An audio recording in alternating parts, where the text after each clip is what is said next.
हरे कृष्णा। तो पेश है दूसरा वीडियो दूसरे दिन का।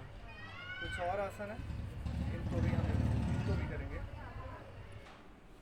कुछ आसन हमने कल किए थे, कुछ आसन हम आज करेंगे। इन दोनों दिनों में से कोई भी आसन अगर हम मिक्स करना चाहें तो हम मिक्स करके भी कर सकते हैं। त्रियक ताड़ासन। त्रियक ताड़ासन में हमें सीधे खड़े हो जाना है, अपने हाथों को ऊपर करके ऐसे और दोनों तरफ झुकना है। जब हम साइड में झुकेंगे तो हमने सांस लेनी है और जब ऊपर आएंगे तो सांस छोड़नी है। इससे हमारी साइड टमी कम होगी।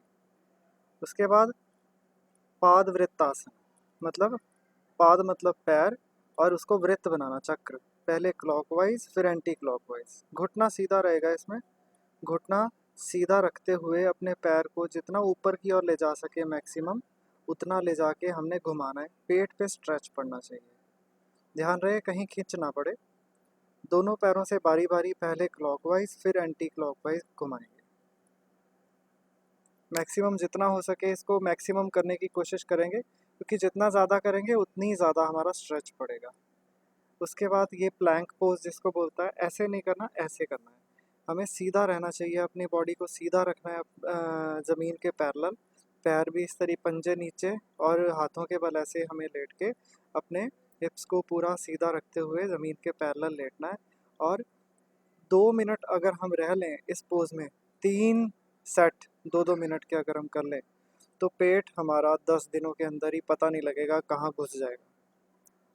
उसके बाद ये है पर्वतासन और हंसासन। ये पर्वतासन और हंसासन। इस पोज में सांस लेना है, इस पोज में सांस छोड़ना है। पर्वतासन करते हुए हमें सांस छोड़ना है। जब भी हम ऊपर जाते हैं ऐसे तो सांस अंदर लेते हैं, जब नीचे आते हैं तो सांस छोड़ते हैं। योग में यही एक साधारण सा नियम है। इस आसन से भी हमारा पेट में खिंचाव पड़ता है और हमारी चर्बी गलती है। व्याघ्रासन। व्याघ्रासन में भी हमें पहले अपना एक पैर पीछे की ओर ऊपर उठाना है और फिर आगे को आके अपना जो चिन्ह है वो घुटने पे लगानी है। उसके बाद फिर दूसरा पैर ऊपर उठाना है और पेट पे खींच पड़नी चाहिए इससे। और मुंह भी ऊपर की तरफ करना है जिससे गले में भी खींच पड़ेगी। इससे हमें थायराइड की प्रॉब्लम अगर हो तो उसमें भी आराम मिलता है। और पेट में खिंचाव से साइड टमी भी कम होती है और पेट तो कम होता ही होता है। उसके बाद अश्व संचालन आसन का ये एक और रूपांतर है। इसमें हमें अपने पैरों के साइड में, हाथों के साइड में पैर रखना है और आगे की ओर झुकना है, जिससे हमारे पेट में खिंचाव पड़ेगा, साइड टमी भी कम होगी और पेट भी कम होगा। स्कूल में हमें उठक बैठक की सज़ा मिलती थी, ज़रूर आपको भी मिली होगी। तो ये वही सज़ा है। ये उठक बैठक करना हमारे लिए बहुत फ़ायदेमंद है। दंड बैठक इसको बोला जाता है। पहले हम आगे की ओर हाथ करते जाएंगे, फिर पीछे की ओर करते हुए जाएंगे। मेन हमारा पर्पस उठना बैठना है। इससे हमारी थाइस भी मजबूत होंगी, कैलोरीज बर्न होती हैं। बहुत ही वंडरफुल आसन है ये। उसके बाद इस तरीके से भी हम दंड करेंगे। इस तरीके से हम दंड करते हुए वॉक भी करेंगे। इस दंड अकेला उठने बैठने से ज़्यादा इस तरीके से वॉक करने में इफेक्ट है। ये सारे आसन जो भी हमने किए, इन सभी आसनों को करते हुए हमें एक बात का ध्यान ज़रूर रखना है कि हमें किसी भी काम को करते हुए हड़बड़ी नहीं मचानी। हमें हड़बड़ी किसी भी काम को कभी करते नहीं मचानी चाहिए। कुछ लोग होते हैं कि जैसे उनको बड़ी जल्दी होती है किसी काम की, चलो चलो जल्दी कर लें, जल्दी कर लें, खाना खा लो, जल्दी खाओ, चलो चलें काम पे चलें। ये सब हमारी ज़िंदगी में बिल्कुल भी, हमारी ज़िंदगी का ऐसा व्यवहार हमारी ज़िंदगी का हिस्सा होना ही नहीं चाहिए। किसी भी काम को अगर हम जल्दबाजी में करेंगे तो वो गलत होगा ही होगा।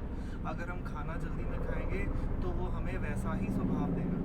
तो हमें सबसे पहली बात ये ध्यान रखनी चाहिए कि हम जब अपना आहार लेते हैं, जब हम खाना खाते हैं, तो उसको हमें बहुत ही आराम से, प्रेम भाव से खाना चाहिए। 10 मिनट निकाल के अगर हम आराम से खाना खा लें तो 10 मिनट में हम बड़े आराम से खाना खा सकते हैं और अच्छे से खा सकते हैं। और चबा के खाना चाहिए। हमें अपना खाना बिना चबाए बिल्कुल नहीं खाना चाहिए। नहीं, खाना में ठीक से चबा के खाना चाहिए। ठीक से चबाएंगे तभी उसका हमें पूरा पोषण मिलेगा। तो ये तो हुई थोड़ी योग से हट के बात। अब आसन में भी हम इस तरीके से ही करेंगे कि आसन में भी हमने कभी जल्दबाजी नहीं मचानी। जब भी हम आसन, कोई भी आसन करते हैं तो उसे हमने पूरे धीरज के साथ करना है, धीरे धीरे करना है।